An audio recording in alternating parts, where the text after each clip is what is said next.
ప్రభునందు ప్రియమైన స్నేహితులారా, మీ అందరికీ క్రీస్తు ప్రభు నామంలో వందనాలు తెలియజేస్తున్నాను. ఈరోజు స్టీవెన్ బాబుగా సేవ చేస్తున్న నేను నా జీవితంలో ఇంత గొప్ప రక్షణ ఎలా పొందానో, ఆ దేవుడు నన్ను ఎలా మార్చుకున్నాడో ఆ సంగతిని మీకు సాక్ష్యంగా పంచుకోవాలని ఆశపడుతూ ఉన్నాను. దయచేసి కొన్ని నిమిషాలు శ్రద్ధగా ఈ సాక్ష్యాన్ని విని దేవుడు మానవాళికి అనుగ్రహిస్తున్న సత్యాన్ని గ్రహిస్తారని ప్రేమతో మనవి చేస్తున్నాను. ప్రభు నన్ను సంధించడానికి ముందు నేను ఒక హిందూ కుటుంబంలో పుట్టాను. హైందవ సాంప్రదాయంలో పెరిగినవాడిని. మా తల్లిదండ్రులు నాకు శ్రీనివాస్ అనే పేరు పెట్టి ఆ ఏడుకొండల వెంకన్న బాబే ఎంతో ఆశీర్వాదం ఇచ్చి నన్ను వాళ్ళకి దయచేసాడన్నంత సంబరపడిపోయారు. అంత మాత్రమే కాదు, ప్రతి ఏడాది నన్ను ఆ కొండకు తీసుకువెళ్ళి గుండు కొట్టిస్తూ ఉండేవారు. మేము కులానికి పద్మశాలిలం. మాకు జంజం కూడా ఉండేది. మార్కండేయ గోత్రానికి సంబంధించిన వాళ్ళం కాబట్టి శివుని కూడా ఎంతో భక్తితో పూజిస్తూ ఉండేవాళ్ళం. ప్రతి శివరాత్రికి శ్రీశైలం వెళ్ళి ఆ గర్భగుడి పైన నందులుంటాయి. ఆ నంది కొమ్ములకు మేమే స్వయంగా నేసిన పట్టుబట్టను కడుతూ ఉండడం మా కులానికి ఆచారం. మా పితరులు అలా చేసేవారు. అర్ధరాత్రి సమయంలో లైట్లన్నీ ఆర్పేసినప్పుడు దిగంబరంగా వెళ్ళి ఆ గుడి మీద ఆ పట్టుబట్ట కట్టాలి. ఎంతో నిష్ఠతో అలాంటి పనులను మా పితరులు చేసేవారు. అయితే మేము కూడా సహజంగా ఎంతో భక్తితో నిష్ఠతో ఎన్నో వ్రతాలు పూజలు చేస్తుండేవాళ్ళం. తడువు చేయకుండా ఎంతో భక్తితో మా తల్లిదండ్రులు నాకు ఏ విధంగా నేర్పారో అలాగే నేను కూడా పూజిస్తూ ఉండేవాడిని. నా తల్లిదండ్రులు నన్ను పెంచిన విధానాన్ని బట్టి నేను కూడా నాకు తెలియకుండా హిందూ మతం పట్ల ఎంతో ప్రేమ పెంచుకున్నాను. మా ఇంట్లోనే కాదు, ఆ మాటకొస్తే మా వంశంలోనే నాలా స్పష్టంగా మంత్రాలు శ్లోకాలు చదివేవాళ్ళు ఎవరూ లేరు. అందువల్లే మా స్నేహితులు బంధువులు వాళ్ళందరూ కూడా ఏ పూజ చేసినా ఏ వ్రతాన్ని చేసినా నన్నే పిలుస్తుండేవారు. ఆ వ్రతానికి సంబంధించిన పుస్తకాన్ని, ఆ శ్లోకాలను, ఆ మంత్రాలను నేనే చదివితే బాగుంటుందని వాళ్ళు నన్ను పిలుస్తుండేవారు. మరి నేను ఆ రీతిగా భక్తిగా వేదాలు, ఇతిహాసాలు, పురాణాలు చదువుతుంటే మా అమ్మ నాన్న ఎంతో మురిసిపోతూ ఉండేవారు. నాకు కొద్దిగా వయసు పెరిగిందండి. యవ్వన దశ వచ్చేసరికి నా స్నేహితులు ఎలా అయితే బాడీ బిల్డింగ్ కసరత్తులు లాంటి చేసేవారో అలాగే నేను కూడా బాడీ బిల్డింగ్, కరాటే లాంటి విద్యలు నేర్చుకోవడానికి వెళ్తుండేవాడిని. ఆ దినాల్లో వారందరూ కూడా ఈ బాడీ బిల్డింగ్ చేసేవాళ్ళు ప్రతి మంగళవారం ఆంజనేయ స్వామి కోరికి వెళ్తుండేవారు. నేను కూడా సహజంగా భక్తి ఎక్కువ కాబట్టి క్రమం తప్పకుండా ప్రతి మంగళవారం ఆంజనేయ స్వామి కోరికి వెళ్ళి ఎంతో భక్తితో పూజించి ఆ హనుమాన్ చాలీసా చదివి గుడి చుట్టూ ప్రదక్షిణలు చేసి వస్తుండేవాడిని. మా వీధిలో ప్రతి మంగళవారం నేను నా చేతిలో కొబ్బరి చెప్పుతో, చెవులో పువ్వుతో, ఎర్రని సింధూరం బొట్టుతో, కొబ్బరి చెప్పు నిండా ఎర్రని సింధూరం బొట్టు వేసుకొని ప్రతి మంగళవారం కనిపిస్తుండేవాడిని. ఆ రీతిగా నన్ను చూస్తున్న ఆ వీధి వాళ్ళందరూ ఎంతో సంతోషపడేవారు. పుడితే ఇలాంటి కొడుకు పుట్టాలి, ఇలాంటి కొడుకు పుట్టాలంటే ఎంతో పుణ్యం చేసుకోవాలి. నిజంగా కన్నయ్యమ్మ, తాతారావు వీళ్ళ దంపతులు చాలా పుణ్యం చేసుకుని ఉంటారు, ఇంత మంచి కొడుకు పుట్టాడని వాళ్ళు చెప్పుకునేవారు. అలా నా బాల్యం కొనసాగుతుందండి. 10th పరీక్షలు పూర్తయి రిజల్ట్స్ వచ్చాయి. మా వీధిలో చాలామంది పిల్లలు ఫెయిల్ అయిపోయారు. చాలామంది పాస్ అయ్యారు, కానీ ఏదో అరాకొర మార్కులతో పాస్ అయ్యారు. అయితే నేను మాత్రం ఫస్ట్ క్లాస్లో పాస్ అయ్యాను. చాలా ఎక్కువ మార్కులు వచ్చాయి. మా ఇంట్లో చాలా ఆనందపడ్డారు. అలాగే మా కాలనీలో కూడా పలానా కన్నయ్యమ్మ గారు అబ్బాయి ఎక్కువ మార్కులు సంపాదించుకున్నాడట, ఫస్ట్ క్లాస్ అంట అని వాళ్ళు చెప్పుకోవడం మొదలుపెట్టారు. చూడరా, ఆ స్త్రీని చూసి నేర్చుకోండిరా అని ప్రతి తల్లిదండ్రులు వాళ్ళ పిల్లల్ని చివాట్లు పెట్టేవారు. మెల్లిగా ఈ సంగతులన్నీ చూసిన తర్వాత నాలో ఒకలాంటి అతిశయం పెరిగింది. నేనేదో చాలా తెలివైన వాడినని, నాలా ఎవరు చదవలేరని అలాంటి ఆలోచనలు నాలో ప్రారంభమయ్యాయి. అంతేకాదు, నేను చాలా మంచోడినని, చాలా భక్తిపరుడనే ఆలోచనలు నాలో మొదలయ్యాయి. కాలేజీకి వెళ్ళడం మొదలుపెట్టాను. తెలుగు భాష మీద నాకున్న ప్రేమ మరి 10th క్లాస్లోనే చాలా ఎక్కువగా ఛందస్సు, బాగా నేర్చుకున్న కారణంగా పద్యాలు రాసేవాడిని, కవిత్వాలు రాసేవాడిని. కాలేజీలో నేను రాస్తున్న కవిత్వాలకి చాలా డిమాండ్ ఉండేది. స్టూడెంట్స్ అందరూ కవిత్వాలు చదువుకొని చాలా సంతోషించేవారు, ఆనందించేవారు. నేను ఒక హీరోలా కాలేజీలో అందరూ నన్ను ట్రీట్ చేసేవారు. నేను రాసిన కవిత్వాలు చూసి ఎంతోమంది అమ్మాయిలు నాతో మాట్లాడడానికి ప్రారంభించేవారు. యవ్వన దశలోకి అడుగుపెట్టిన తర్వాత నాలో కొన్ని ఊహలు కూడా ప్రారంభమయ్యాయి. నాకు తెలియకుండా నాలో చెడ్డ ఆలోచనలు ప్రారంభమయ్యాయి. ఎక్కువ మంది అమ్మాయిల్ని ఈ కవిత్వాలతో ఆకర్షించుకోవాలని ఆశ నాలో పెరిగింది. అంతేకాదు నా తోటి స్నేహితులు కూడా వాళ్ళు ఏ అమ్మాయిలైతే ప్రేమించాలని వెంటబడుతున్నారో ఆ అమ్మాయిలకు లవ్ లెటర్స్ రాయమని లేదా కవిత్వాలు రాయమని నా దగ్గరికి వచ్చేవారు. నేను కవిత్వం రాస్తే ఎలాంటి అమ్మాయి అయినా సరే తప్పకుండా ఆ ప్రేమిస్తున్న అబ్బాయికి చిక్కిపోయేది. అలా నేను కవిత్వాలతో ఎంతోమందిని ఆకర్షించగలిగాను. కాబట్టి నేనేదో గొప్ప తెలివైన వాడినని, చాలా మంచివాడినని, అందరూ నన్ను ఒక హీరోలో చూస్తున్నారని గర్వపడుతుండేవాడిని. ఏ ఇద్దరికైనా సరే గొడవ వస్తే వాళ్ళకున్న గొడవతో మాట్లాడుకోవడం మాని అలిగి తిరిగి నా దగ్గరికి వచ్చి, ఇలా ఉందిరా పరిస్థితి, నువ్వేదైనా కవిత్వం రాయాలంటే ఆ రాత్రి ఒక కవిత్వం రాసిచ్చేవాడిని. ఉదయం అయ్యేసరికి వాళ్ళిద్దరి మధ్య గొడవ కూడా చల్లారిపోయేది. ఇలా నా కాలేజ్ జీవితం కూడా గడిచింది. నా యవ్వన దశలో నేను అందరికీ మంచోళ్ళ కనిపిస్తున్నా కూడా నాలో చెడ్డ ఆలోచనలు, చెడు తలంపులు ప్రారంభమయ్యాయి. చుట్టా బీడి, సిగరెట్ లాంటివి, బ్రాందీ లాంటివి ఇలాంటి దుర్వ్యసనాలు నాలో లేవు, కానీ కామవికారపు ఆలోచనలు నాలో ప్రవేశించి నన్ను పాడు చేశాయి. పైకి చాలా మంచోడిగా ఉన్నాను, కానీ అంతరంగం మాత్రం హద్దులు లేని చెడ్డ ఆలోచనతో నిండిపోయింది. నేను ఎదుగుతున్నప్పుడు నాలో సహజంగానే దేవుని భక్తి ఎలా పెరిగిందో అలాగే క్రైస్తవులంటే ద్వేషం కూడా పెరిగింది. కారణం స్పష్టంగా తెలియదు, కానీ నా మతం మీద నాకున్న అభిమానం నన్ను అలా చేసిందేమో. ఎవరైనా సరే క్రైస్తవ మతంలో చేరి బొట్టు, పూలు, గాజులు తీసేస్తే నేను చాలా బాధపడిపోయేవాడిని. వాళ్ళని చూస్తే నాకు హృదయంలో ఒక మంట రేగేది. చిన్నతనం నుంచి కూడా ఎవరైనా క్రైస్తవ స్టూడెంట్స్ నాతో పాటు స్కూల్లో జాయిన్ అయినప్పుడు వాళ్ళంటే ఒక చిన్న చూపు నాలో ఉండేది. వీళ్ళందరూ మా మతాన్ని, మా సాంప్రదాయాల్ని మంటగలుపుతున్నారని ఆ భావం నాలో పెరిగిపోయేది. నేను ప్రయాణిస్తున్నప్పుడల్లా నాకు బాగా గుర్తున్న ఒక సంఘటన ఏంటంటే, ఒక వాక్యం నాకు ఎప్పుడు కనిపిస్తూ ఉండేది.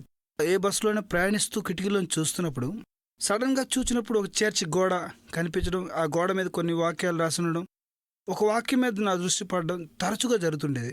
ఆ వాక్యం ఏంటంటే, యేసు చెప్పెను, నేనే మార్గము, సత్యము, జీవమునై ఉన్నాను. నా ద్వారానే తప్ప ఎవడునూ తండ్రి యొద్దకు చేరలేడు. ఈ మాట నేను తలంపుగా చూడడం, చదవడం జరిగేది. అలా ఆ మాట చూసినప్పుడల్లా నాలో ఇంకా కోపం పెరిగిపోయేది. నేనే అంటాడేంటి క్రీస్తు? అందుకే నాకు ఒళ్ళు మండిపోతుంది. నిన్న కాక మొన్న వచ్చాడు, నేనే అంటాడేంటి? నేను కూడా ఒక దేవుడినే అంటే పోనీలే అని ఊరుకుందాం.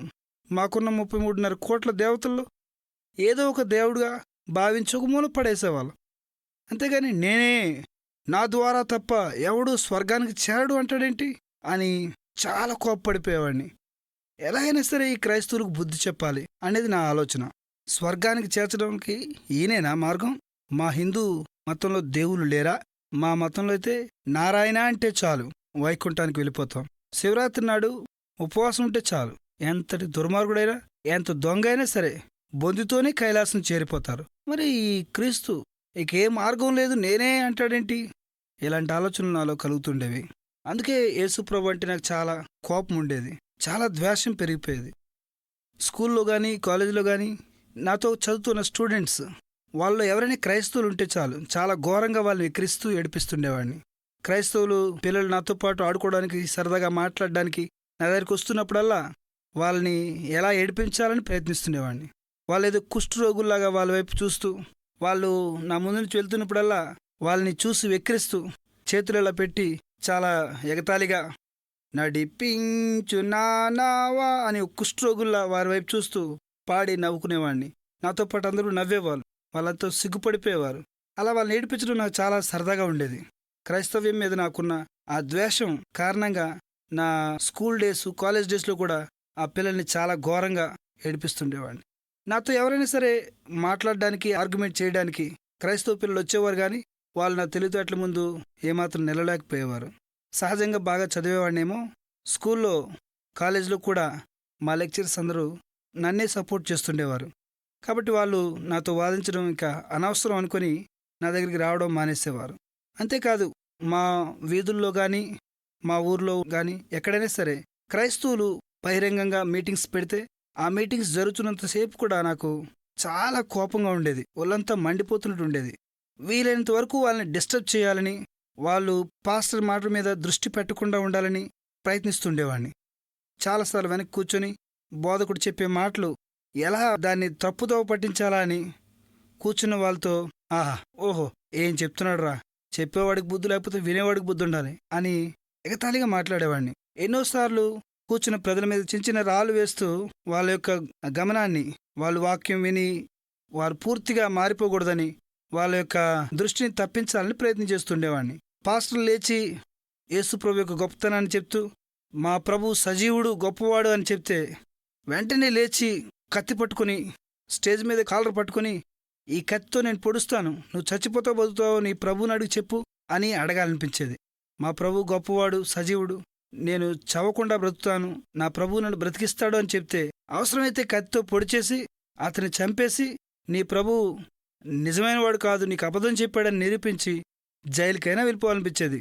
లేకపోతే నేను చచ్చిపోతానని అన్నాడు అనుకోండి, వెంటనే వాడిని పొడవకుండా, చూసావా, నీ ప్రభు నీకు అబద్ధం చెప్పాడు, నీ ప్రభు నిజమైనవాడు కాడని నిరూపించాలనుకునేవాడిని. ఇలా నా హృదయంలో, ఆ యవన ప్రాయంలో ఎంతో ద్వేషం, ఈ క్రైస్తవులన్నా, క్రైస్తవ మతాన్ని బోధించే పాస్టర్స్ అన్నా చాలా ద్వేషం పెరిగిపోతుండేది. నేను నాకున్న కోపానికి ఎప్పుడైనా సరే ఒక పాస్టర్ని పట్టుకొని నిలదీసి, ఎందుకు బైబిల్ పట్టుకున్నావయ్యా, నీకు బుద్ధి లేదా అని అడిగి ఎలాగైనా సరే బైబిల్ అతని చేతిలోంచి తీసివేయాలని, ఇంకెప్పుడు క్రైస్తవ్యాన్ని గురించి బోధించకుండా చేయాలని తపన పడుతుండేవాడిని. చాలాసార్లు అలాంటి అవకాశం దొరుకుతుందేమో అని చూసేవాడిని, కానీ ఎప్పుడు చూసినా క్రైస్తవులు గుంపులు గుంపులుగా ఉండేవారు, నేను ఒక్కడిగా ఉండేవాడిని. అవకాశం దొరికేది కాదు. అందులోనూ వయసు తక్కువ, మరి ధైర్యం కూడా చాలేదు కాదు. కానీ నా హృదయంలో ఎప్పుడైనా ఒక్క పాస్టర్ ఒంటరిగా దొరికితే తప్పకుండా నా వాక్చాతుర్యంతో హిందూ మత సంప్రదాయాలకు గొప్పతనాన్ని చెప్పి అతన్ని ఎలాగైనా సరే ఆ క్రైస్తవ మతాన్ని బోధించకుండా, ఆ బైబిల్ మరలా పట్టుకోకుండా నా కాలు మీద పడిపోయేలా చేసుకోవాలని ఆ తీవ్రమైన అన్వేషణతో ఉండేవాడిని. ఒక్క పాస్టర్ ఒంటరిగా దొరికితే వాడి పని అయిపోయినట్టే అని ఎప్పుడు అనుకుంటుండేవాడిని. ఈ రీతిగా నా బాల్యం అంతా గడిచింది. పైకి నేను చాలా మంచివాడిగా నా సమాజంలో ఉండేవాడిని. మా వీధిలో వాళ్ళందరూ కూడా నన్ను బాగా మెచ్చుకునేవారు. పైకి నాలో ఉన్న పాపం కనిపించేది కాదు, కానీ నాలో కూడా చాలా చెడ్డ తలంపులు ఉండేవి. అంతేకాదు, ఒకలాంటి గర్వం ఉండేది. నేను చాలా తెలివైన వాడిని అనే అతిశయం ఉండేది. నా చూపుల్లో, నా ఆలోచనలో ఎప్పుడు కూడా చెడ్డ ఊహలు ఉండేవి. నేను గుడికి వెళ్ళినా కూడా మంచి ఉద్దేశంతో వెళ్ళేవాడిని కాదు. నేను ఎంతగా చెడిపోయానంటే, నేను వెళ్ళే ఆంజనేయ స్వామి కోవిల దగ్గర, గుడి దగ్గర కొబ్బరికాయలు అమ్ముకునే అమ్మాయిని కూడా మాయమాటల్లో పెట్టి వంచి నాతో పాటు తిప్పుకొని ఎన్నోసార్లు సినిమాలకి తీసుకెళ్లేవాడిని. ఇలా చాలామందిని నేను ఎలాగైనా వాళ్ళని మాయమాటలతో నాతో పాటు తిప్పుకుని అదేదో నా మగతనం అని, అదే హీరోయిజం అని అనుకునేవాడిని. ఆ దినాన ఇవన్నీ నాకు తప్పులుగా అనిపించలేదు. ఇదేదో నా తెలివితేటలకు నిదర్శనం అని భావించేవాడిని. పైకి భక్తిగా ఉండేవాడిని. ప్రతి మంగళవారం కొబ్బరికాయతో, చెవిలో పువ్వుతో ప్రతి ఒక్కరికి కనిపించేవాడిని. అందరూ మెచ్చుకునేవారు. కానీ హృదయంలో మాత్రం ఎంతో చెడ్డతనం ఉండేది. పైకి భక్తిగా నటిస్తూ బొత్తిగా చెడిపోయిన ఎంతోమంది నాలాంటి వారు ఈరోజు కూడా ఉన్నారు. ఈరోజు ప్రభువుని ఎరగకపోతే అది నా జీవితంలో పాపంగానే ఉండేది కాదేమో, ఆ పాపంతోనే నశించిపోయేవాడినేమో. అలాంటి నా జీవితంలోనికి అద్భుతమైన దినం ప్రవేశించింది. ఆ దినాన నేను ప్రభు ప్రేమను చూడగలిగాను. ప్రభు నన్ను సంధించిన రోజు అది. నేను ఎప్పటికీ ఆ రోజు మర్చిపోలేను. అది ఎలా జరిగిందో మీతో చెప్తాను. నా కాలేజ్ చదువులు పూర్తయిపోయిన తర్వాత నేను ప్రైవేట్ కంపెనీలో చిన్న జాబ్ చేయడం ప్రారంభించాను. ఆ కంపెనీ వాళ్ళు కోక్ బిజినెస్ చేస్తుండేవారు. వాళ్లకు కర్ణాటక రాష్ట్రంలో దాండేలి ఫెరోయిల్స్ లిమిటెడ్ అనే కంపెనీలో వాళ్లకు కొన్ని లావాదేవీలు ఉండేవి. వ్యాపారపరమైన ఆ లావాదేవీలు ఉండడం వలన అక్కడి నుంచి చెక్స్ వసూలు చేయడం, డిమాండ్ డ్రాఫ్ట్స్ వసూలు చేయడం, అలాగే వాళ్ళ ద్వారా బిజినెస్ కూడా రాబట్టడం. ఈ పని చేయడానికి ఒక రిప్రజెంటేటివ్ అవసరమని వారు భావించి అప్పటికి చురుగ్గా ఉన్న నన్ను ఆ కర్ణాటక రాష్ట్రానికి పంపించాలని అనుకున్నారు. సరే, నేను కూడా కర్ణాటక రాష్ట్రం వెళ్తున్నాను కదా అని ఎంతో ఆనందంగా ఊర్లు తిరగడం మీద నాకున్న సరదా మీద నేను కర్ణాటక బయలుదేరాను. కర్ణాటకకు వెళ్ళి ఆ కర్ణాటకలో అంటే బెంగళూరు నుంచి 500 కిలోమీటర్ల దూరం ఉంటుందండి. దాండేలి అనేది ఆ ఊరు. ఆ ఊర్లోనే బస్ స్టాండ్కి ఎదురుగా ఒక లాడ్జ్లో రూమ్ తీసుకుని ఉండేవాడిని. అక్కడ నుండి ప్రతిరోజు కంపెనీకి వెళ్ళేవాడిని. అక్కడ ఆఫీసర్స్తో మాట్లాడి మా కంపెనీ తాలూకా వ్యవహారాలని చూస్తుండేవాడిని. అక్కడి నుంచి ఆర్డర్స్ తీసుకుంటుండేవాడిని. ఇది నా దినచర్య. ఓ రోజు నేను ఉదయకాలమే లేచి స్నానం చేసి ఫ్రెష్ అవుదాం అనుకొని సోప్ లేని కారణంగా పాన్ షాప్కి వెళ్ళి సోప్ కొనుక్కుందామని దిగాను. మా లాడ్జ్కి ఆపోజిట్లో ఉన్న బస్ స్టాండ్కి ఆనుకొని ఒక పాన్ షాప్ ఉండేది. అక్కడ ఏదైనా వస్తువులు కొనుక్కునేవాడిని. ఆ రోజు కూడా సోప్ కొనుక్కుందామని ఆ పాన్ షాప్ దగ్గరికి వెళ్ళాను. నేను దగ్గరికి వెళ్తుండగానే నాకు ఆ పాన్ షాప్లో నుంచి తెలుగు మాటలు వినిపించాయి. అది కర్ణాటక రాష్ట్రం కాబట్టి అందరూ కన్నడ మాట్లాడేవారు సహజంగా. చాలా కాలానికి తెలుగు మాటలు వినిపించేసరికి నాకు చాలా సంతోషమైంది. అమ్మయ్య, తెలుగు మాట్లాడేవాడు ఒకడు దొరికాడురా బాబు అనుకుని ఎంతో ఆనందంగా ఆ పాన్ షాప్ దగ్గరికి వెళ్ళాను. నేను దగ్గరికి వెళ్ళి చూసేసరికి లోపల పాస్టర్ గారు తెలుగులో సువార్త చెప్తున్నారు పాన్ షాప్ కుర్రాడికి. నాకు మళ్ళీ కోపం వచ్చేసింది, పిచ్చెక్కిపోయింది. ఇదేంట్రా బాబు, రామేశ్వరం వెళ్ళిన శనేశ్వరం తప్పదన్నట్టు ఇక్కడ కూడా తగలడ్డారు వీళ్ళు. మా వైజాగ్లోనే కాదు, ఇక్కడ కూడా ఈ బైబిల్ పట్టుకుని తిరిగే వాళ్ళు ఎక్కువైపోయారని చాలా సనుక్కున్నాను, గొనుక్కున్నాను. ఆయన నాకెందుకులే అని తిరిగి వచ్చేస్తున్నాను. ఇంతట్లో జ్ఞాపకం వచ్చింది, ఎప్పుడైనా ఒక పాస్టర్ ఒంటరిగా దొరకాలి అన్నావు కదా, ఇప్పుడు దొరికాడు, వాడు అంతు చూడు అని నాలో ఉన్న అంతరాత్మ నాతో మాట్లాడింది. అమ్మయ్యా, ఈ రోజుతో వీడి పని అయిపోయిందిరా, వీడు మళ్ళీ జీవితంలో బైబిల్ పట్టుకోకుండా చేస్తాను అని మనసులో అనుకుంటూ చాలా కోపంగా అతని దగ్గరికి వెళ్ళాను. నా స్నేహితులారా, అతను నేను నా జీవితంలో మర్చిపోలేను. నా హృదయంలో ఉన్న చీకటంతా తొలగిపోయి దేవుని వెలుగు నాలోనికి ప్రవేశించిన రోజది. నా అజ్ఞానాన్ని దైవజ్ఞానం పారదోలిన రోజది. నా ఆత్మీయ గురుడితనం సువార్త వెలుగు ద్వారా వెలిగించబడిన రోజది. నా కన్నుల మీద పొరలు పొరలుగా ఉన్న గర్వపు ఛాయలు రాలిపోయిన రోజది. ఆ రోజు నేను మర్చిపోలేను. దేవుడే నాతో స్వయంగా మాట్లాడిన రోజు. అందుకే ఆ రోజు ఏం జరిగిందో పోసుకొచ్చినట్లు మీకు చెప్పాలనేది నా ఉద్దేశం. చాలా కోపంగా వెళ్ళిన నేను ఆ పాన్ షాప్లో ఉన్న పాస్టర్ గారితో, ఏమండి మీతో మాట్లాడాలి అని చాలా సీరియస్గా అడిగాను. అతనితో మాట్లాడుతూనే అతను అంచనా వేశాను. చాలా నల్లగా ఉన్నాడు, పెద్ద చదువుకున్నట్టుగా లేడు, తెలుగు భాష కూడా స్పష్టంగా లేదు. ఏ విధంగా చూసినా సరే నాకంటే తెలుగు తక్కువవాడే, కాబట్టి చాలా ఈజీగా అతన్ని ఓడించేయచ్చు. ఇక మళ్ళీ ఎప్పుడు బైబిల్ పట్టుకోకుండా చేయొచ్చు అని మనసులో అనుకున్నాను. అతనితో సంభాషణ ప్రారంభించాను. ప్రియులారా, అతనితో మాట్లాడిన ఆ 2 గంటల సంభాషణే నా జీవితాన్ని మార్చేసింది. చాలామంది జీవితాల్లో ఏ కడుపు నొప్పో, ఏదో అనారోగ్యం వచ్చి ప్రభువుని నమ్ముకుంటే తగ్గిపోతుందనే ఆశతో మందిరానికి వచ్చి అలా ప్రభువుని తెలుసుకునే వాళ్ళు ఉండొచ్చు.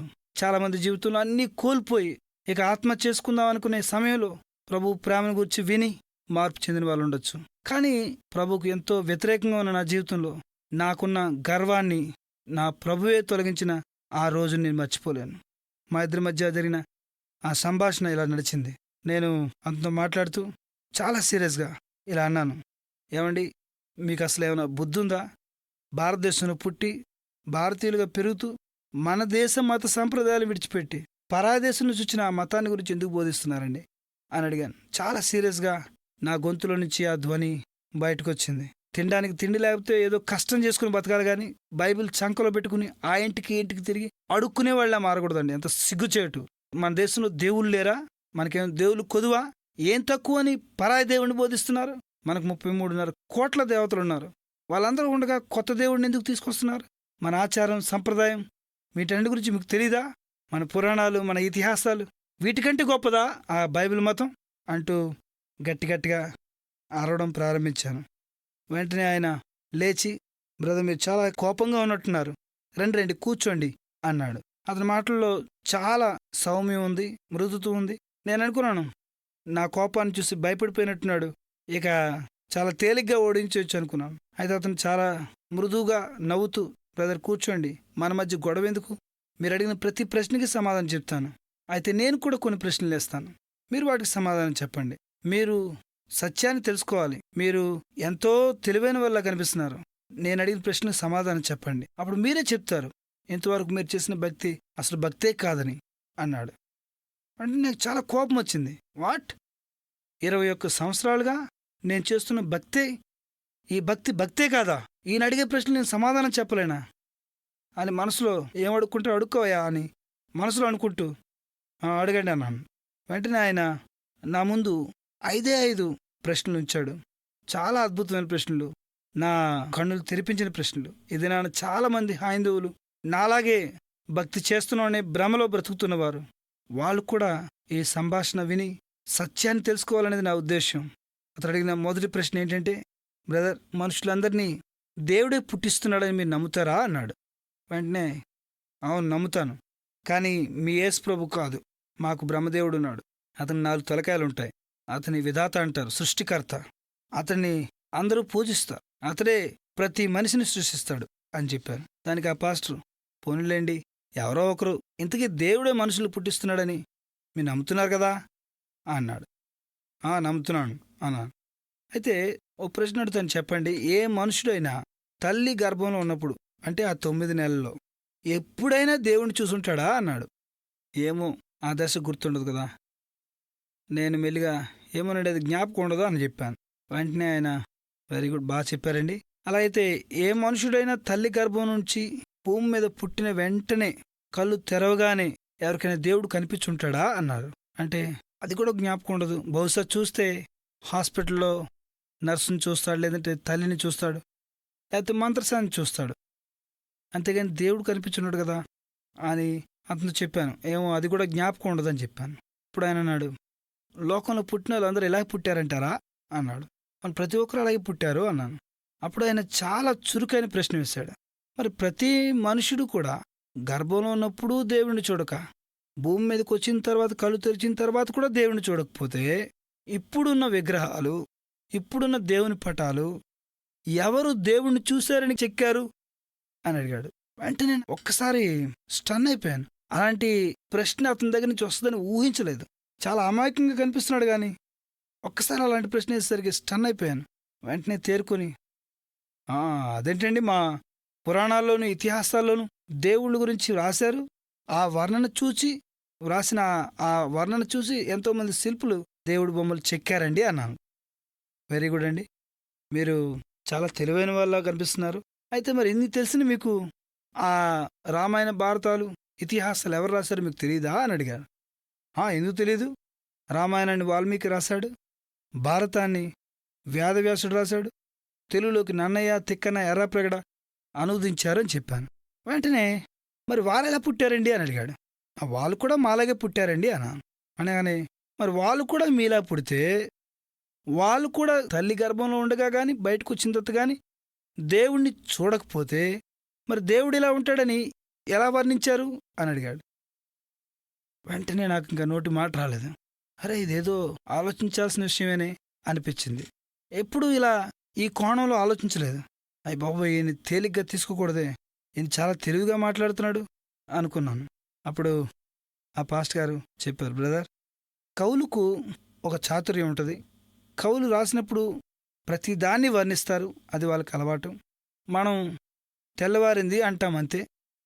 అదే కవి అయితే తూర్పు తెల్లవారుతుంది, ఉదయభానుడు అప్పుడే బద్ధకంగా ఒలువిరుచుకుంటున్నాడు, సూర్యుని లేలేత కిరణాలు ఆ పిల్లకాలం మీద ప్రసరించి వింత కాంతులు ఎంతున్నాయి, ఆవు అంబా అన్నది, పాలవాడు క్లింగ్ క్లింగ్ పాలు అంటున్నాడు, పేపర్ అబ్బాయి పేపర్ అని పేపర్ ఇస్తున్నాడు అంటూ వర్ణిస్తారు.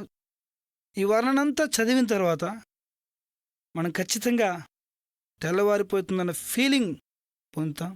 అంతేకాదు, కవి దేన్నైనా అలాగే వర్ణిస్తాడు. ఒక అందమైన అమ్మాయిని వర్ణించాలంటే ఆమె పెదవులు దొండపొల్లా ఉన్నాయి, ఆమె పాదాలు పద్మాలు, ఆమె కనులు కలవరేకుల్లా ఉన్నాయని ఇలా రకరకాలుగా వర్ణిస్తాడు. ఒక రాక్షసుడిని గురించి చెప్పాలంటే, ఒక దొంగ గురించి చెప్పాలంటే వాళ్ళకు తగిన పోలికను రాస్తాడు. గల్ల లుంగి, చార్ల బనీను, బొడ్లో కత్తి, కోరమీసం, బొగ్గ మీద ఘాటు, ఇలా వర్ణిస్తే అదేదో కరడుగట్టిన దొంగలా మనం ఫీల్ అవుతాం. ఇలా అందరి గురించి వర్ణించిన కవి దేవుడు అనే పదం రాగానే దేవుడి కోసం కూడా ఏదైనా వర్ణన ఉండాలి కదా అని గరళకంఠుడు, ఆజానుబాహుడు, నీలమేఘ శ్యాముడని ఎన్నో రకాలుగా వర్ణించారు. ఇదంతా కేవలం వాళ్ళ మతిలో నుంచి పుట్టిన ఆలోచనే తప్ప వాళ్ళకు దేవుడు కనిపించలేదు, వాళ్ళు దేవుడిని చూసింది లేదు. కాబట్టి ఒక వర్ణన వర్ణిస్తే అదే దేవుడు అనుకుని మీలో కొంతమంది ఆ విగ్రహాలు చేసి ఆ పటాలు పెట్టుకుని దేవుడిని మొక్కుతున్నారు. ఇది విచిత్రంగా లేదా అని అడిగాడు. అడిగేసరికి నాకు ఒక్కసారి ఇదేదో ఆలోచించాలి అనిపించింది. నేనేదో చాలా తెలివైన అనుకున్నాను, కానీ ఈయన దగ్గర చాలా నేర్చుకోవాలి అనిపించింది. నేను సహజంగా మూర్ఖుని కాదు, కానీ ఒక అజ్ఞానంలో ఉండేవాడిని. ఆ రోజు అతన్ని ఎలాగైనా సరే ఓడించాలని వెళ్ళాను. అతని మాటలకి లోబడిపోతున్నాను. అతని మాటల్లో ఉండే ఆ క్రొత్తదనాన్ని, ఆలోచింపజేసే విధానాన్ని బట్టి నేను ఇంకేం మాట్లాడలేకపోతున్నాను. నిజమే కదా అని అనిపించింది. వెంటనే అలా ఊహిస్తూనే ఉన్నాను. ఆయన రెండో ప్రశ్న వేశాడు. బ్రదర్, మీరు ఎప్పుడైనా కుమ్మరవాణ్ణి చూసారా అన్నాడు.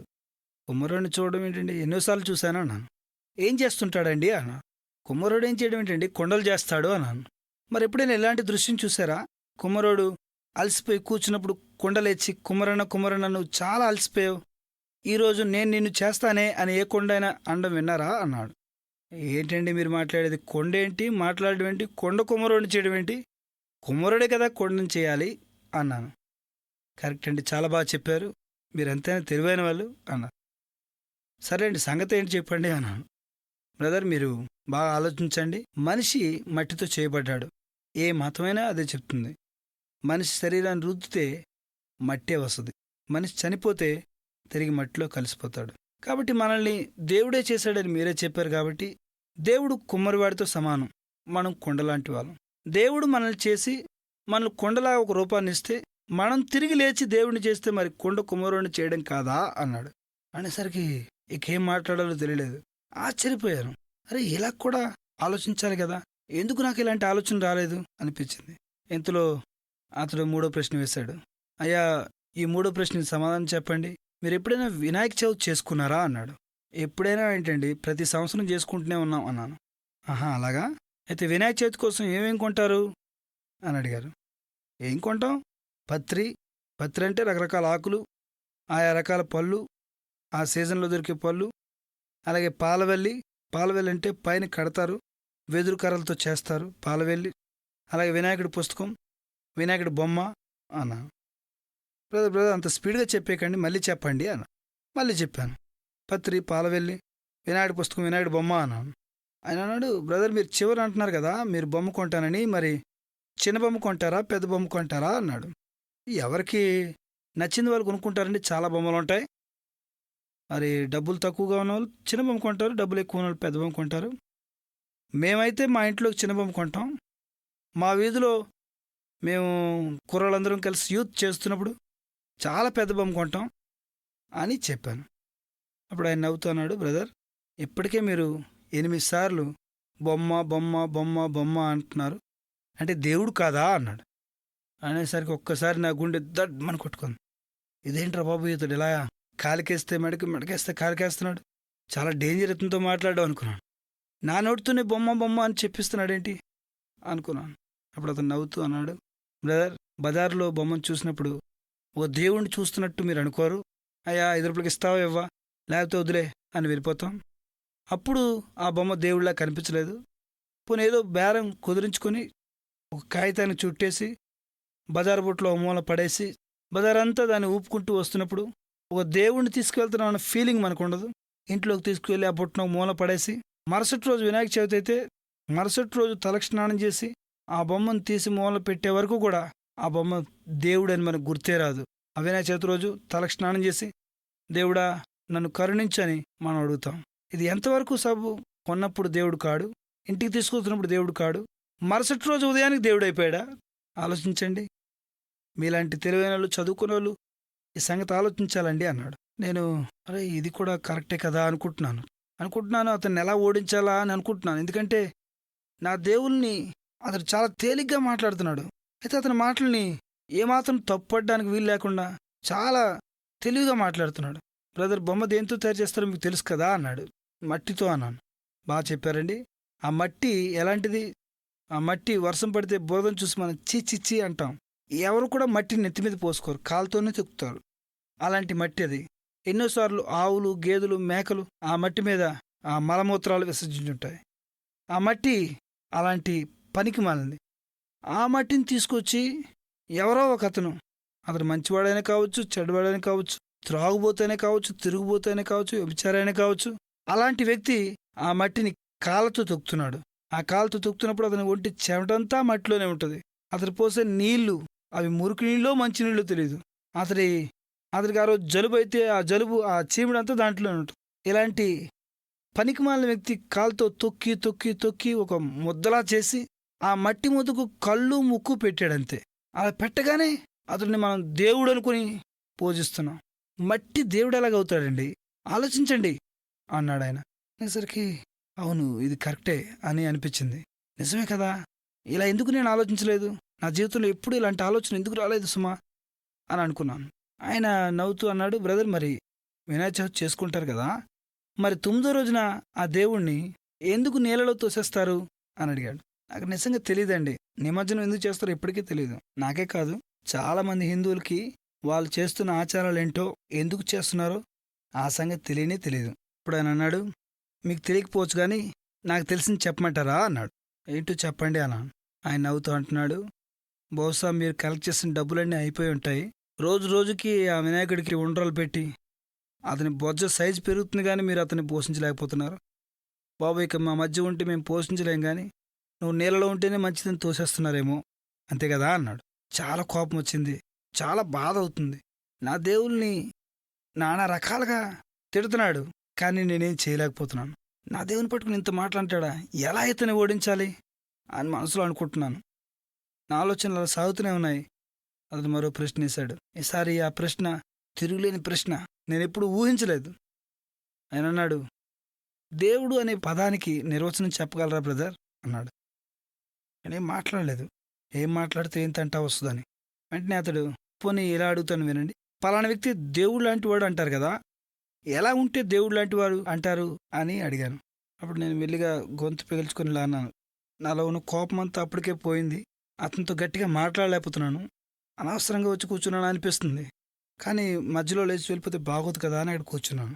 ఆ ప్రశ్నకు సమాధానంగా ఇలా అంటున్నాను, మంచివాడిగా ఉండాలి, ఏ లోపం ఉండకూడదు, అందరికీ న్యాయం చేయాలి, సహాయం చేయగలగాలి, అన్నిటినీ చేయడానికి శక్తి కూడా ఉండాలి అని చెప్పారు. వెరీ గుడ్ అండి, చాలా బాగా చెప్పారు, ఎంతైనా మీరు తెలివైన వాళ్ళండి అన్నాడు ఆయన. ఏం తెలివి బాబు, నువ్వు ప్రతిదానికి ఏదో ఒకటి పెడుతున్నావు కదా అని మనసులో కొనుక్కుంటూ ఏం మాట్లాడకుండా అలా ఉండిపోయాను. అప్పుడే అతడు ఇలా అన్నాడు, బ్రదర్ మీరు చెప్పిన లక్షణాలు ఉన్న దేవుడు, మీరు చెప్తున్న ఆ 33.5 కోట్ల దేవుల్లో ఒక్కడైనా ఉన్నాడా అని అడిగాడు. అంతే, అది పెద్ద ఛాలెంజ్ నాకు. ఏంటి, నేను పూజిస్తున్న దేవుల్లో ఒక్కడైనా లేడా మంచి లక్షణాలు ఉన్నవాడు అని వెంటనే ఆలోచించడం ప్రారంభించాను. చాలా రోషం వచ్చేసింది నాకు. నోరు తెరిస్తే మొట్టమొదట నా నోట్లోనికి వచ్చే పేరు వెంకటేశ్వర స్వామి. ఎందుకు లేడండి, ఏంటి మీరే మాట్లాడేది, కలియుగ దైవం వెంకన్నబాబు లేడా అన్నాను. అప్పుడు ఆయన నవ్వుతూ, వెంకటేశ్వర స్వామి దేవుడా అండి? దేవుడా, అతని గురించి చెప్తాను వినండి. అతనికి 2 భార్యలు, కొండ మీద ఒక భార్య, కొండ కింద ఒక భార్య. వాళ్ళిద్దరూ చాలరు అనుకుని ముస్లిం ఏరియాకి వెళ్ళి బీబీ నాంచారిని చూసి బీటు కొడుతున్నాడు. ఆయన దేవుడా? అలాంటి వాడు దేవుడు ఎలా అవుతాడండి అన్నాడు. అనేసరికి నాకు మతిపోయింది. ఇదేంట్రా ఇలా అనేస్తున్నాడు. మాకు తెలిసిన పురాణ కథల్లో ఇది నిజమే. శ్రీనివాసుడు ఆ రీతిగా ప్రయత్నించడం, తర్వాత ముస్లింలందరూ వెంటపడడం, ఇవన్నీ కూడా నిజమే. కానీ మాకు ఎప్పుడు అది చెడ్డగా అనిపించలేదే. ఇప్పుడు ఆయన చెప్పినప్పుడు ఇది నిజమే కదా అనిపిస్తుంది. దేవుడైతే అలాంటి లక్షణాలు ఎందుకు ఉండాలి అని అనిపించింది. వెంటనే ఏం చెప్పాలో తోచలేదు. అతను అన్నాడు, బ్రదర్ మీకు సంగతి చెప్పమంటారా, దేవుళ్ళందరికీ అడ్డునామాలు ఉంటాయి, మీ వెంకటేశ్వర స్వామికి మాత్రం నిలునామాలు ఉంటాయి, ఎలా ఉన్నాయో మీకు చెప్పమంటారా అన్నాడు. నేనేం మాట్లాడకుండా తలదించుకున్నాను. వెంటనే ఆయన అన్నాడు, ముస్లిం పేటకు వెళ్ళి ముస్లిం అమ్మాయితో ఈ ప్రేమ కలాపాలు సాగిస్తున్నప్పుడు ముస్లింలు తట్టుకోలేక కోపంతో శ్రీనివాసుని చంపాలని గండ్రగొడ్లు పట్టుకుని తరుముతున్నారండి. అలాంటప్పుడు ఈ శ్రీనివాసుడు పారిపోయి ఎలాగైనా తప్పించుకోవాలి కదా అని ఆవుల మధ్యలో ఆవులాగా వంగి పరిగెడుతున్నాడు. ఆ సమయంలో వాళ్ళు ఆ గొడ్డలు విసిరినప్పుడు గొడ్డలు తిరుక్కుంటూ వచ్చి శ్రీనివాసుడు నుదుటి మీద నిలువుగా పడిపోయింది. అప్పుడు దాన్ని కవర్ చేసుకోవడానికి ఇటొక నామం పెట్టారు. ఆవు అడ్డొచ్చింది కదా అని ముస్లింలు కోపంతో గోవును చంపుకొని గోవిందు చేసుకున్నారు. అంటే గోవును కోసుకొని వండుకొని తిని ఆనందించారు. అయితే హిందువులు గోవు తమ దేవుణ్ణి రక్షించింది కాబట్టి గోవిందా అంటున్నారు అని చెప్పాడు. నిజంగా అది ఎంతవరకు నిజమో నాకు తెలియదు, కానీ ఆయన చెప్పిన మాటను మాత్రం ఆ రోజు నేను ఎదిరించలేకపోయాను. ఈయనతో చాలా తంట వచ్చి పడింది. ఈయనేదో ఓడిద్దామని వచ్చాను, నన్నే 30 తప్పులు పెడుతున్నాడు, ఎలా ఇక్కడి నుంచి తప్పించుకుందామా అని అనుకుంటున్నాను. అలా ఆలోచిస్తుండగానే ఆయన మరో ప్రశ్న వేశాడు. శ్రీకృష్ణుడి గురించి చెప్పుకుందామా అండి అన్నాడు. అనేసరికి నాకు అర్థమైపోయింది అతను ఏం చెప్పాలనుకుంటున్నాడు. కృష్ణుడి గురించి ఏం మాట్లాడుకుంటాం మనం? 16,000 మంది గోపికా స్త్రీలు, 8 మంది భార్యలు, సత్య కృష్ణుని తల మీద తన్నిందంట. ఇలాంటి పురాణాలన్నీ చదివితే సిగ్గుకరంగా అనిపిస్తుంది కదండి. అది ఆయన చెప్తున్నప్పుడు నిజమే కదా, మా దేవుళ్ళలో ఎందుకు మంచితనం లేదు, పరిశుద్ధత లేదు అనిపించింది. శ్రీకృష్ణుడి గురించి అతను చెప్తున్నాడు, మీ కృష్ణుడు చిన్నప్పటి నుంచి ఆరితేరిన దొంగండి, పక్కింట్లోకి వెళ్ళి వెనదొంగతనం చేసేవాడు, ఆడవాళ్ళు స్నానం చేస్తుంటే చీరలు ఎత్తుకొచ్చేసేవాడు. ఇదేనా మీ దేవుడు మీకు నేర్పేది? అలా అయితే మీరు కూడా ఎవరైనా స్నానం చేస్తుంటే బాత్రూమ్ మీద బట్టలు ఎత్తుకొచ్చేయండి అన్నాడు. బాబు, అలా చేస్తే సునంలో ఎముకలు లేకుండా దంచేస్తారు బాబు అని అనుకున్నాను మనసులోని. నిజమే కదా, దేవుడే అలా చేస్తే ఇక ఆ దేవుణ్ణి ఎలా ఆరాధిస్తాం? ఆ దేవుణ్ణి ఆరాధించే భక్తులు ఇంకెలా ఉంటారు? ఈ శ్రీకృష్ణుడు కూడా సరైన దేవుడు కాదు కదా అనుకుంటున్నాను. ఆయన మళ్ళీ అడిగాడు, ఒక పేరు చెప్పండి, ఒక్క పేరు. 33.5 కోట్ల దేవుళ్ళు అన్నారు కదా ఇందాక, ఒక్క మంచి దేవుడిని చెప్పండి అన్నాడు. వెంటనే నాకు శ్రీరామచంద్రుడు గుర్తుకొచ్చాడు. ఎందుకంటే శ్రీరాముడు ఏకపత్ని వ్రతుడు, 2-3 భార్యలు లేరు. కాబట్టి మెల్లిగా నోరు తెరిచి, ఎందుకు లేడండి శ్రీరాముడు ఉన్నాడు కదా అన్నాను. ఆయన నవ్వుతూ అన్నాడు, బ్రదర్, పోనీ మీరు చెప్పినట్టే శ్రీరాముడు అనుకుందాం. శ్రీరాముడు దేవుడైతే ఒక చాకలివాడు అనే మాటకు అంతగా స్పందించి భార్యను ఎందుకు అడుగులు పంపించాలి? ఎందుకు అగ్నిప్రవేశం చేయమని అడగాలి? దేవుడికి మనిషి మాటను బట్టి కలవరం చెందే మనసు ఉంటుందా? దేవుడు అనంత జ్ఞాని కదా అన్నాడు. అవును కదా, కరెక్టే అనిపించింది. పోనీ మీరే చెప్పండి, సపోజ్ మీకు కూతురు పుట్టిందనుకోండి, మీ అల్లుడు పక్కింటి చాకలోడు ఏదో అన్నాడని మీ కూతురుని తీసుకెళ్ళి ఎక్కడో అడవిలో వదిలిపెట్టేసి, మామయ్య గారు పక్కింటి చాకలోడు ఇలా అన్నాడండి అందుకే వదిలేశాను అంటే, మీరు భలే అల్లుడు అయ్యా, శ్రీరామచంద్రుడు లాంటి అల్లుడు అని మెచ్చుకుంటారా అన్నాడు. అనేసరికి అది కరెక్టే కదా, దేవుడైతే ఎందుకు ఇలా చేశాడు అని అనుకున్నాను. ఆయన మళ్ళీ అడిగాడు, ఇంకెవరైనా ఉన్నారా? నేనేం చెప్పాలో నాకు తోచలేదు, ఎందుకంటే ఎవరి పేరు చెప్పాలి? ఇంతట్లోకి ఆయన నవ్వుతున్నాడు, దేవుళ్ళందరికీ రాజు దేవేంద్రుడు, ఆ ఇంద్రుడి గురించి మీకు సంగతి చెప్తాను వినండి అన్నాడు. చెప్పండి అన్నాను. ఎందుకంటే నేను పూజిస్తున్న దేవుల్ని అతడు నానా రకాలుగా దూషిస్తున్నాడు. నాకైతే ఎలా ఉందంటే ఓ చెట్టు కట్టేసి కొడుతున్నట్టుంది, ఒళ్ళంతా చెమటలు పడుతున్నాయి. ఏం చేద్దామా, పీకపసి చంపేద్దాం అనుకుంటున్నాను, కానీ అతను చెప్పిన మాటల్లో ఒక్కటి కూడా తప్పులేదు. ఎలా తప్పించుకోవాలనుకుంటున్నాను, తప్పించుకోలేకపోతున్నాను. ఆ దేశం కాని దేశంలో, ఆ ప్రాంతం కాని ప్రాంతంలో ఒంటరి వాడిని అయిపోయాను. అనవసరంగా తెల్లవారుజామున వచ్చి ఇతర చేతులు బుక్ అయిపోయానంటారు అనుకుంటున్నాను. ఏం చేయాలో తోచలేదు. చెప్పండి అన్నాను. మీ దేవేంద్రుడు ఏం చేశాడో తెలుసా అండి? దేవుళ్ళందరికీ రాజు అంట. అతనికి మంచి అందమైన భార్య ఉంది. ఆ భార్య పేరు సతీదేవి. అయితే అతను భూమి మీద ఎవరు అందగత్తులు ఉంటారో చూడడమే అతని పని రోజును. భూమి మీద గౌతమ్ ముని అనే ఒక ముని ఉండేవాడు. ఆ మునికి భార్య అహల్యాదేవి చాలా అందగత్తే. ఆమెను చూచి ఆమెను మోహించి అర్ధరాత్రి ఆ పరలోకం దిగొచ్చేసి కోడిపుంజైపోయి కుక్కురొక్కో అని కూశాడు. ఆ కోత వినగానే పాపం ఆ ముని అమాయకంగా తెల్లవారిపోయిందేమో అనుకుని భ్రమపడి నది స్నానానికి వెళ్ళిపోయాడు సంజి వార్చుకోవడానికి. అతను అలా వెళ్ళగానే ఆ ముని వేషంలో వచ్చి అతని భార్యతో పాపం చేయడానికి ప్రయత్నం చేశాడు ఇంద్రుడు. ఇంతకంటే సిగ్గుకరమైన కథలు ఏమైనా ఉన్నాయండి? ఇంత నీచంగా ఉంటే వాళ్ళు దేవుళ్ళు అవుతారా అన్నాడు. నాకు చాలా బాధ అనిపించింది. కామ క్రోధ మద మత్సరాల్ని అణుచుకోలేనివాడు దేవుడు ఎలా అవుతాడు? Something wrong. నేను ఇంతవరకు పూజిస్తున్న వాళ్ళు ఏదో లోపం ఉంది అని అనిపించింది. నిజంగా పుట్టింది మొదలుకొని 21 సంవత్సరం వరకు ఇలాంటి సంగతులు నా మనసులోనికి రానే రాలేదు. ఈరోజు నేనే కాదండి, చాలామంది హిందువులు వాళ్ళు భక్తి చేస్తూనే వెళ్తున్నారు, కానీ వాళ్ళు చేస్తున్నది ఏమిటి అని ఒక్కరు కూడా ఆగి ఆలోచించలేకపోతున్నారు. ఇది ఎంతోమందిని అలా త్రోవ తప్పిన వారండి. వారందరికీ దేవుడు నా కన్నులు ఎలా వెలిగించాడో సత్యాన్ని చెప్పి వాళ్ళ కన్నులు కూడా వెలిగించబడాలని నా ప్రయత్నం. నేను ఆ రోజు ఏ చెప్పాలో తోచకుండా అలా చాలా ఆందోళనగా సందేహంగా ఉండిపోయాను. ఆయన ఇంకెవరైనా ఉన్నారా అండి? హలో శ్రీనివాస్ గారు, ఇంకెవరైనా మంచి దేవుడు ఉన్నాడండి అని. నేను చాలా సిగ్గుపడిపోయాను. అది నాకు ఒక సవాల్ చేస్తున్నట్టుంది. నేను పూజించే దేవుళ్ళు ఒక్కడు మంచోడు లేడా? ఎవరి పేరు చెప్పాలి, ఎవరి పేరు చెప్పాలి అని ఆలోచిస్తున్నాను. ఇంతలో చటుక్కున ఒక ఆలోచన కలిగింది. అది అయ్యప్ప స్వాముల సీజన్. ఆ సీజన్లో అయ్యప్ప స్వామిని చాలా భక్తిగా కొలుస్తారు. నాకు తెలిసిన సత్యం ఏంటంటే అయ్యప్ప పెళ్ళే చేసుకోలేదు, కాబట్టి అతనికి ఏ ఎఫైర్స్ లేవు. ఇప్పుడు అయ్యప్ప పేరు చెప్తే ఇప్పుడు ఎక్కడికి వెళ్తాడో చూద్దామని మెల్లిగా గొంతు సవరించుకొని అయ్యప్ప ఉన్నాడు కదండి అని చెప్పాను. వెంటనే ఆయన, వెరీ గుడ్ అండి, మీరు చాలా తెలివైనండి, కనిపించరు కానీ మీకు చాలా సంగతులు తెలుసండి అన్న. బాబు ఏం తెలివితేటలే, నువ్వు ఎవరి పేరు చెప్పినా ఏదో ఒకటి చెప్తున్నావు కదా స్టోరీ, ఈయన గురించి ఏం చెప్తావని మనసులో ఎక్కడో మారుమూల సందేహం ఉంది. ఆయన అని ఏ పేరు చెప్పారండి? అయ్యప్ప. అయ్యా అప్ప, అయ్యా అప్ప అంటే ఇంతకీ ఆడోడా మగోడా అండి అన్నాడు. ఏంట్రా బాబు ఈయన ఎలాంటోడు, ఇంత ఘోరంగా మాట్లాడే వాళ్ళు ఎవరు నేను చూడలేదు. ఆయన వైపు ఆశ్చర్యంగా చూస్తున్నాను. అప్పుడు ఆయన నవ్వుతూ, నేను అన్న మాటలో ఏం తప్పులేదండి, అయ్యప్ప ఎలా పుట్టాడో మీకు తెలుసా అన్నాడు. నాకు గుర్తుకొచ్చింది, హరిహరసుతుడు అయ్యప్ప. అతనే చెప్పాడు, హరిహరసుతుడు అయ్యప్ప అండి.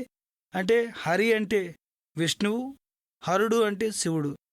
విష్ణువు మగోడే, శివుడు మగోడే. ఇద్దరు మగోళ్ళకి పుట్టడం ఏంటండి అని అడిగాడు. ఇదేంట్రా బాబు, ఇలాంటి కథలున్నాయి పురాణాల్లో, ఇంతవరకు నాకు ఇలాంటి ఆలోచనలు రాలేదేంటి అనుకున్నా. ఇప్పుడు ఆయన అన్నాడు, చూడండి, విష్ణువుకు భార్య ఉంది, శివుడికి భార్య ఉంది. విష్ణువు భార్య లక్ష్మీదేవి, శివుడి భార్య పార్వతి. వీళ్ళిద్దరూ వాళ్ళ భార్యని పుట్టింటికి పంపేసి మళ్ళీ ఇలాంటి కామ వికారం ఏంటండి వాళ్ళు, ఇలాంటి వాళ్ళు దేవుళ్ళని చెప్పొచ్చా అని అనేసరికి ఇక నాకు ముచ్చెమట్లు పట్టేయండి. నేను అతనితో మాట్లాడలేని తెలిసిపోయింది. నేనిక నా మాటలతో అతన్ని ఓడించలేని తెలిసిపోయింది. అతను చెప్పిన మాటలు ఒక్కటి కూడా తప్పు లేదనిపించింది. ఎలాగైనా సరే అతన్ని తప్పించుకోవాలన్నా తప్పించుకోలేకపోతున్నాను. అతని మాటలు ఇంకా వినాలనిపిస్తుంది. నాలో ఉన్న అజ్ఞానం అంతా తొలగిపోతుంది. నిజమే నిజమే, దీని గురించి ఆలోచించాలి అనే ఆలోచన కలిగింది. 21 సంవత్సరాలు నా నరాల్లో ఉండే భక్తికి ఆ రోజు సవాలు కలుగుతుంది. ఒక్క దేవుడు కూడా సరైన విధంగా లేడే, ఒక్క దేవుడు కూడా పవిత్రంగా లేడే, ఒక్క దేవుడు కూడా పరిశుద్ధంగా లేడే, ఒక్క దేవుడు కూడా మరి దేవుడికి ఉండాల్సిన లక్షణాలు లేడే అని చాలా బాధపడ్డాను. ఎన్నాళ్ళు నేను చేసిన భక్తి వ్యర్థమేనా అని ఆలోచిస్తున్నాను. నేను అనవసరంగా ఈ దేవుని కొలిచానా అనే ఆలోచన నా హృదయంలో పరుగులు తీస్తున్నాయి.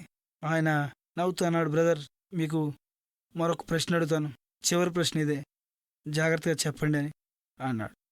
ఇంకే ప్రశ్న అడుగుతాడు రా బాబు అనుకుని మనసులో అనుకుంటూ, అడగండి అన్నాను. ఆయన అన్నాడు, బ్రదర్, మీకు పెళ్ళయిందా అన్నాడు. అమ్మయ్య అని ఊపిరి పీల్చుకొని ఇంకే ప్రశ్న వేయట్లేదు అనుకుని, పెళ్ళయిందంటే 3 నెలల క్రితమే క్రొత్తగా పెళ్ళయింది, నా భార్య విశాఖపట్నంలో ఉంది అని చెప్పాను. వెంటనే ఆయన నేను ఊహించలేని మరో ప్రశ్న వేశాడు, మీకు బాగా ఇష్టమైన దేవుడు ఎవరండి అన్నాడు. మళ్ళీ ఏదో ఫిట్టింగ్ పెడుతున్నాడు రా బాబు, ఏదోలాగా నన్ను వాళ్ళతో కొట్టించాలనుకుంటున్నాడు అనేసరికి నేను ఈసారి ఎవరి పేరు చెప్పకూడదు అనుకుని ఆంజనేయుడు అని చెప్పాను, హనుమంతుడు అని చెప్పి. అంటే ఏదోలా కింద పడినా సరే నేను కూడా పైకి లేవాలని ప్రయత్నం చేస్తున్నానండి, కానీ ఓడిపోతున్నాను. ఎప్పుడైతే హనుమంతుడని చెప్పాడో ఆయన మరో ప్రశ్న అడిగాడు, మరి నీకు పెళ్ళైన తర్వాత పిల్లలు పుట్టాలనుకుంటావు కదా, మగపిల్లలు పుట్టాలా ఆడపిల్ల పుట్టాలా అన్నాడు. మగవాడే పుట్టాలండి అన్నాను. మగపిల్లడే కావాలన్నాను. మరి మీలా పుట్టాలా మీ ఆవిడలా పుట్టాలా? నాలాగే పుట్టాలండి అన్నాను. నాకంటే అందంగా పుట్టాలండి అన్నాను. అనగానే, బ్రదర్ మీరేమనుకోకండి, మీకు నిజంగా కొడుకు పుట్టి ఆ కొడుకు ఒక తోక పుట్టి ఆ కొడుకు మూతి కోతి మూతిలా పుడితే మీరు నిజంగా సంతోషపడతారా బాధపడతారా అన్నాడు. అనేసరికి ఇక నా కాళ్ళు చేతులు వణుకుపోయి నా నడుముకున్న బోల్ట్లు ఊడిపోయి కుప్పకూరిపోయింది అయిపోయింది. ఎందుకంటే పరిస్థితి నా దాకా వచ్చేసింది. ఇదేంట్రా బాబు, ఈయన నాకు ఇలాంటి కొడుకు పుట్టాలనుకుంటున్నాడు ఏంటి? అయ్యా, మీ అనవసరంగా మీ నోట్లో నోరు పెట్టాను, నన్ను క్షమించండి, నాకు అలాంటి కొడుకు వద్దండి అన్నాను. అలా కాదండి, ఎందుకు అంత కంగారు పడుతున్నారు? ఇప్పుడే కదా చెప్పారు ఆంజనేయుడు అంటే నాకు బాగా ఇష్టమని.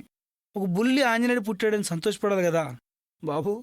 అదేంటో నాకు తెలియదు కానీ నాకు మాత్రం మంచి కొడుకే పుట్టాలండి, కోతులాంటి కొడుకు పుట్టకూడదండి అన్నాను. ఎందుకంటే హిందువుల్లో ఒక చెడ్డ మాట వింటే అది జరిగిపోతుంది ఏమైనా భయం ఎక్కువ. అమంగళం ప్రతీతమవుగా కానీ మేమెప్పుడు చెవులు మూసుకుంటుంటాం. ఈయన తెల్లవారుజామునే నాకు అలాంటి కొడుకు పుడతాడని చెప్పేసరికి నాకు భయం ఎక్కువైపోయింది. ఆయన అంటున్నాడు నవ్వుతూ, పోనీ కూతురు పుట్టి ఆ కూతురికి 8 చేతులు పుడితే ఎలా ఉంటుందంట? అయ్యా మీకు దండం పెడతాను, ప్లీజ్ ఇంకొక మాట కూడా మాట్లాడకండి, నాకు మంచి పిల్లలు పుట్టాలి అంతే అని అన్నాను. అప్పుడు ఆయన నవ్వుతున్నాడు, బ్రదర్, నేను మిమ్మల్ని బాధ పెట్టాలనుకోలేదు, అది నా ఉద్దేశం కూడా కాదు. వాస్తవం చెప్తున్నాను వినండి. మీరే కాదు, ఎవరైనా సరే మీకు ఆ రూపాలంటే ఇష్టం లేదు. మీ హృదయంలో ఆ రూపం అంటే భయం కూడా ఉంది. అయితే ఎందుకు దాన్ని పూజిస్తున్నారంటే, ఎక్కడో మీ పితరుల కాలంలోనే వాళ్ళు త్రోవ తప్పారు. నిజదేవుడిని విడిచిపెట్టి ఇక విగ్రహాలను పూజించే వైపు మళ్ళీపోయారు.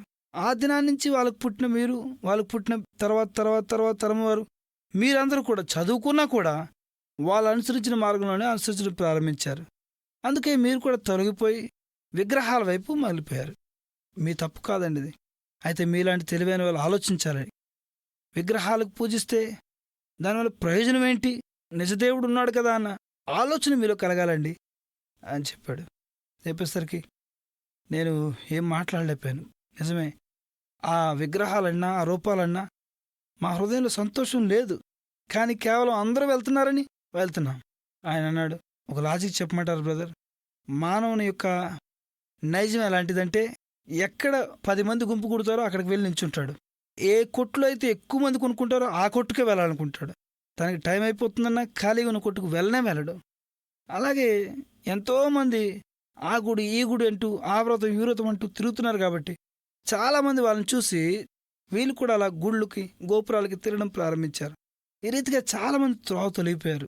అంతేకాదు, పవిత్రమైన గ్రంథం చెప్తుంది, ఈ యుగ సంబంధమైన దేవత వారి మనోనేత్రాలకి గుడితనం కలుగు చేసింది అని. నిజంగా ఈ దినాన చాలామంది మనోనేత్రాలు గుడితనంలో ఉన్నాయి బ్రదర్. మీలాంటి తెలివైన వాళ్ళు, చదువుకున్న వాళ్ళు దీని గురించి ఆలోచించాలి అని చెప్పాడు. వెంటనే నాకు తలంతా గిర్రని తిరిగిపోయింది. నిజమే, నా 21 సంవత్సరాల భక్తంతా వేస్ట్. నేను పూజించింది ఒక నీతి లేని, ఒక యథార్థత లేని, ఒక పరిశుద్ధత లేని కేవలం రాతి బొమ్మలకే మొక్కాననిపించింది.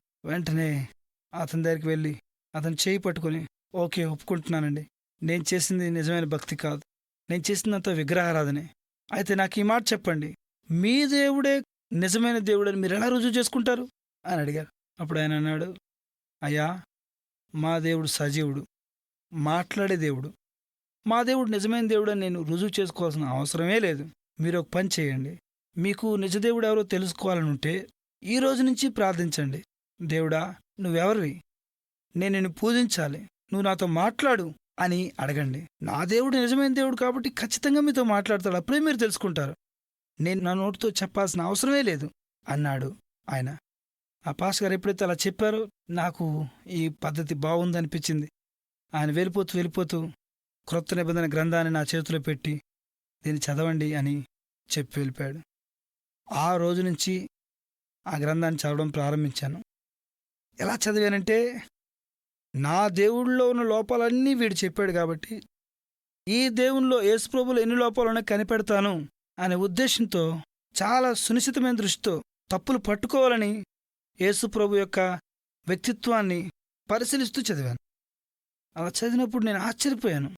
ఆయనలో ఎక్కడ తప్పు గాని, పాపం గాని, లోపం గాని, పొరపాటు గాని లేనే లేదు. ఆయన పుట్టుకలో పరిశుద్ధి ఉందని, ఆయన జీవితం అంతా పాపమే చేయలేదని, పాపమే ఎరుగులేదని, పాపుల్లో చేరలేదని, పరిశుద్ధుడని, మహనీయుడని గ్రహించాను. అంతేకాదు, ఆ బైబిల్ చదువుతుండగానే నాలో ఏ పాపం లేదు, నేను చాలా మంచోడిని, చాలా తెలివైనోడిని అనే నా తలంపులన్నీ కూడా మారిపోయాయి. నేనెంత చెడిపోయాను, ఎంత భ్రష్టుడిని అయిపోయాను, ఎంత త్రోవ తొలగిపోయాను, ఎంత నీచుడినో, ఎంత దౌర్భాగ్యుడినో, నా తలంపుల్లో, నా కనుదృష్టిలో, నా ఊహల్లో ఉన్న చెడంతా నాకు కనిపించింది.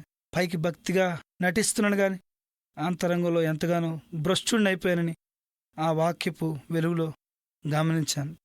వెంటనే కుమిలిపోయాను, పశ్చాత్తాపడ్డాను. నిజమే, పరిశుద్ధత అంటే ఏంటో తెలిసింది, పవిత్రంగా ఉండడం అంటే ఏంటో తెలిసింది. నేను చాలా చెడిపోయానని ఆ తలంపులు నాలో బాధించేవి. దుఃఖంతో అలాగే చదవడం ప్రారంభించాను. అలా చదువుతున్నప్పుడు యోహాను సువార్త 14వ అధ్యాయానికి రాగానే నేను వెతుకుతున్న నిధి నాకు దొరికినట్టయింది.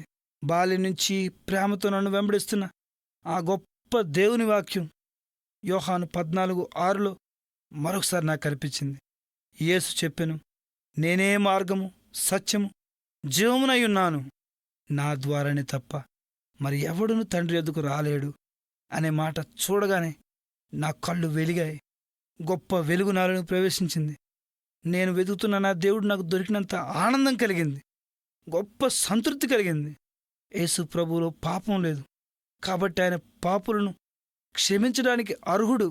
ఆయన పాపరహితమైన రక్తాన్ని చిందించాడు. మానవాళి పాపానికి ప్రాయశ్చిత్తం ఆయనే చేశాడు. ప్రజాపతి యజ్ఞ పశువై భూలోకానికి రావాలని యజుర్వేదంలో చెప్పిన ఆ శ్లోక అర్థాన్ని ఈ మహానుభావుడు తీర్చాడనిపించింది. సర్వలోక పాప పరిహారో రక్త ప్రోక్షణమవశ్యం తద్రక్తం పరమాత్మేన పునీదాన బలియాగ అనే ఆ శ్లోకాన్ని ఈయన నెరవేర్చాడనిపించింది. వెంటనే గొప్ప ఆనందం కలిగింది. దేవా, నువ్వే నిజమైన దేవుడు. నువ్వు మాత్రమే నా పాపాన్ని క్షమించగలవాడు. నువ్వు మాత్రమే నన్ను మోక్షానికి చేర్చగలిగే మోక్ష ప్రదాతవు అని మోకాలు వేసి ఆయనకు ప్రార్థన చేశాను. వెంటనే నా హృదయంలో గొప్ప తేలిక, గొప్ప సంతోషం కలిగింది. పరుగు పరుగున వెళ్ళాను ఆ పాస్టర్ గారింటికి. ఆ పాస్టర్ గారు ఏ వీధిలో ఉన్నారో ఆ వీధిలోని పరిగెత్తి వెళ్ళి ఆ పాస్టర్ గారి దగ్గర ఆనందంగా ఆ ఇంట్లోనికి చేరి చెప్పాను, అయ్యా, నా జీవితంలో ఇలా జరిగింది. నేను నా దేవుడిని కనుగొన్నాను. ఆయనే మార్గమని తెలుసుకున్నాను. ఆయన తప్ప వేరొక దేవుడు లేడని తెలుసుకున్నానని చెప్పాను. వెంటనే నా ఇంటి వారంతా ఎంతో సంతోషించారు. నా అనుభవాలన్నీ విని వాళ్ళు కూడా ఆనందించారు. పరిశుద్ధాత్మ దేవుడు నిన్ను ఒప్పించాడు బ్రదర్ అని నన్ను కౌగిలించుకున్నాడు. వాళ్ళ ప్రేమ నేను మర్చిపోలేను. వెంటనే అన్నాను, అయ్యా, ఇప్పుడే నేను క్రైస్తవుడిగా మారిపోవాలి, ఇప్పుడే క్రైస్తవుడిగా మారిపోవాలని చెప్పాను. ఆయన నవ్వుతూ, అంత తొందర పనికిరాదండి. మీరు మా గురించి తెలుసుకోవాలి, ఇంకా ఎక్కువ వాక్యం వినాలి, ఇందులో ఉండే దైవ నీతిని మీరు అర్థం చేసుకోవాలి. అప్పుడు కూడా మీరు భక్తిలో ఉండడానికి ఇష్టపడితే, మీరు కూడా సంపూర్ణంగా మార్పు చెందారని మేము గ్రహిస్తే, అప్పుడు వెంటనే మీకు బాప్తిసం ఇస్తాం. అప్పటి నుంచి మీరు క్రైస్తవుడిగా మారిపోతారని ఆయన ప్రేమతో చెప్పాడు. కనుక ఆ రోజు నుంచి ప్రతిరోజు ప్రతి కూడికి వాళ్ళతో వెళ్తుండేవాడిని. ఆ సంఘంలో ఉన్న బిడ్డలందరూ నన్ను ఎంతో ప్రేమగా చూశారు, ఎంతో ఆదరించారు. వాళ్ళ ప్రేమ మధ్య వాళ్ళు చెప్తున్న వాక్యపు వెలుగులో నేను దేవుని గురించి ఎంతో తెలుసుకున్నాను. నా హృదయంలో ఇంకా రోజురోజుకి ప్రభుపై ప్రేమ పెరిగిపోయింది. ఇలాంటి ప్రభువు నేను వదులుకుంటానా? వదులుకోలేను. నా జీవితమంతా ఆయన నా రక్షకుడిని చాటిస్తానని హృదయంలో స్థిరంగా తీర్మానం చేసుకున్నాను. నా జీవితాన్ని ఆయనకు అప్పగించేశాను. నాలో సంపూర్ణమైన మార్పు కలిగిందని వారు తెలుసుకున్న తర్వాత సంఘంగా వచ్చి అక్కడున్న ఒక నదిలో నాకు బాప్తిసం ఇచ్చి శ్రీనివాస్గా ఉన్న నన్ను స్టీవెన్గా మార్చేశారు. ఆ రోజు నుంచి నా జీవితం మారిపోయింది. నా హృదయంలో ఎంతో ఆనందం పెళ్ళుపుకింది. నేను వెంటనే ఈ సంగతులన్నీ మా ఇంటికి ఉత్తరం రాశాను. మా అమ్మగారు, మా నాన్నగారు అయితే వీడికి ఏదో క్రైస్తవ దెయ్యం పట్టింది అనుకున్నారు. క్రిస్టియన్ దెయ్యం పట్టిందని వెంటనే వచ్చేయమని చెప్పారు. వాళ్ళకి నా యొక్క ఆనందం తెలియలేదు, నా హృదయంలో ఉన్న సంతోషం తెలియలేదు. అయితే నేను వచ్చిన తర్వాత నాకు దెయ్యం పట్టలేదని, నా బ్రతుకు మారిందని వాళ్ళు నా ప్రవర్తన ద్వారా తెలుసుకున్నారు. నేను 3 సంవత్సరాలు మానకుండా ప్రతి రాత్రి ప్రతి పగలు బైబిల్ తెరిచి రాత్రి 2 అధ్యాయాలు గట్టిగా చదివేవాడిని. అంతే నేను చేసింది. ఆ విధంగా చదవడమే నాకు తెలుసు, నాకు వాక్యం చెప్పడం రాదు.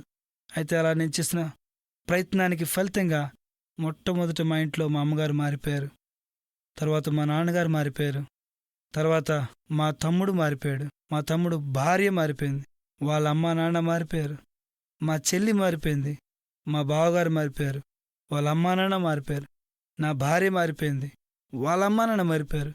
ఇలా ఎంతోమంది హిందువులు కుటుంబాలుగా ప్రభువుని తెలుసుకున్నారు. ఎంత గొప్ప ప్రభువు మా జీవితాలు మార్చేశాడు, మా జీవితాలు వెలుగులో నడిపించాడు. ఈ ఆనందాన్ని ప్రకటించకుండా ఎలా ఉండగలం?